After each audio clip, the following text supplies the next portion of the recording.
ప్రతి అక్షరం ప్రజల పక్షం. HR9 న్యూస్ టీవీకి స్వాగతం, సుస్వాగతం.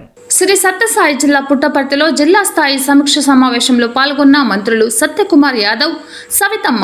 రాష్ట్ర అభివృద్ధి కోసం ముఖ్యమంత్రి చంద్రబాబు నాయుడు 20 గంటల పాటు శ్రమిస్తూ రాష్ట్రంలో మార్పు కోసం అహర్నిశలు పాటుపడుతున్నారని, ఆయనని ఆదర్శంగా తీసుకొని అధికారులు ముందుకు వెళ్లాలని రాష్ట్ర వైద్య ఆరోగ్య శాఖ మంత్రి సత్యకుమార్ యాదవ్ పిలుపునిచ్చారు. శ్రీ సత్యసాయి జిల్లా సమీక్ష సమావేశం పుట్టపర్తి సాయి ఆరామం ఫంక్షన్ హాల్లో జరిగింది. జిల్లా కలెక్టర్ టిఎస్ చైతన్ అధ్యక్షతన సమీక్ష కొనసాగింది.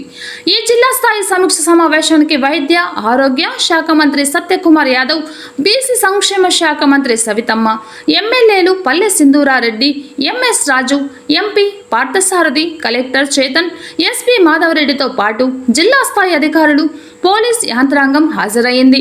ఈ సందర్భంగా ఆయా శాఖల వారీగా జిల్లా స్థాయి అధికారులతో మంత్రులు ప్రత్యేక సమీక్ష నిర్వహించారు. ఈ సందర్భంగా సమీక్షను ఉద్దేశించి మంత్రి సత్యకుమార్ యాదవ్ మాట్లాడుతూ, గత ప్రభుత్వ హయాంలో అస్తవ్యస్త పరిపాలనతో పరిపాలన గాడి తప్పిందన్నారు. మంత్రి సవితమ్మ మాట్లాడుతూ, ప్రజాప్రతినిధులు, అధికారులు సమన్వయంతో పనిచేసే జిల్లాని ముందు వరుసలోనే నిలపాలని పిలుపునిచ్చారు. ఈ సమావేశానికి జిల్లాలో అన్ని ప్రభుత్వ శాఖ అధికారులు హాజరయ్యారు. ఏ ప్రభుత్వమైనా ప్రభుత్వంలో మనం అందరం భాగం. ఎలక్టెడ్ రిప్రజెంటేటివ్గా మేము, అధికారులుగా మేము, మీరు మనందరం కలిసి ప్రజలకు సేవ చేయడానికి వచ్చాం. ప్రజలకు సేవ చేయడం అంటే సంక్షేమం అందించడం, వాళ్ళ జీవితాల్లో వెలుగులు నింపే ప్రయత్నం చేయడం. ప్రతి ఒక్కరికి ప్రభుత్వం లక్ష్యం ఏతుందో నెత్తిన గూడు ఉండేలాగా, ప్రతి ఇంటికి మంచి నీరు తాగడానికి నీరు ఉండేలాగా, ప్రతి రైతుకి సాగు చేసుకోవడానికి, ప్రతి పంటకు సాగు నీరు ఇచ్చేలాగా దృష్టి పెట్టాలి. వీటి మీద సాగునీరు ప్రాజెక్టుల మీద దృష్టి పెట్టాల్సి ఉంది. చిన్న చిన్న మౌలిక సదుపాయాల కల్పన మీద దృష్టి పెట్టాల్సి ఉంది. స్థూలంగా అందరి జీవితాల్లో అందరి లో వెలుగులు నింపే ప్రయత్నం మనం చేయాల్సి ఉంది. దానికోసం ప్రభుత్వం వైపు నుంచి మీకు ఎటువంటి సహకారం కావాలంటే సహకారం ఉంటుంది. మీ వైపు నుంచి కూడా ఎక్కడ శక్తి వంచన లేకుండా కర్తవ్య నిర్వహణలో ఎటువంటి విషయంలో కూడా రాజీ పడకుండా పనిచేయాల్సిన అవసరం ఉంది.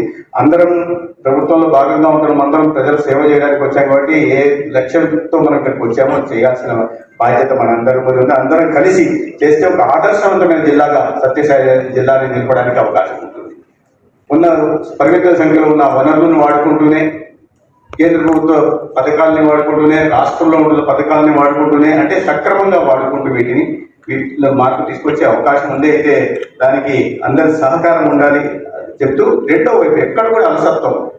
ఈ రాష్ట్ర ముఖ్యమంత్రి గారి గురించి మీకు తెలుసు, దేశంలో ప్రధానమంత్రి గారి గురించి తెలుసు. వీరిద్దరు కష్టపడుతూనే 20 గంటలు కష్టపడుతూ వచ్చారు కాబట్టి సుదీర్ఘకాలం పాటు రాజకీయాల్లో ఉంటూ మార్పు తెచ్చాము, దేశంలో కానీ రాష్ట్రంలో కానీ మార్పు తెచ్చామని ప్రజల్లో భావన కలిగించగలిగారంటే ఆ కష్టపడే మనస్తత్వం, ఉక్కుసూటిగా ఉండడం, ఎక్కడ రాజీ పడకుండా ఉండడం. కాబట్టి అటువంటి నాయకత్వం ఉన్నప్పుడు మనం ఉదాసీనత ఉండకూడదు. ఏంటో కూడా అలసత్వం పనికిరాదు.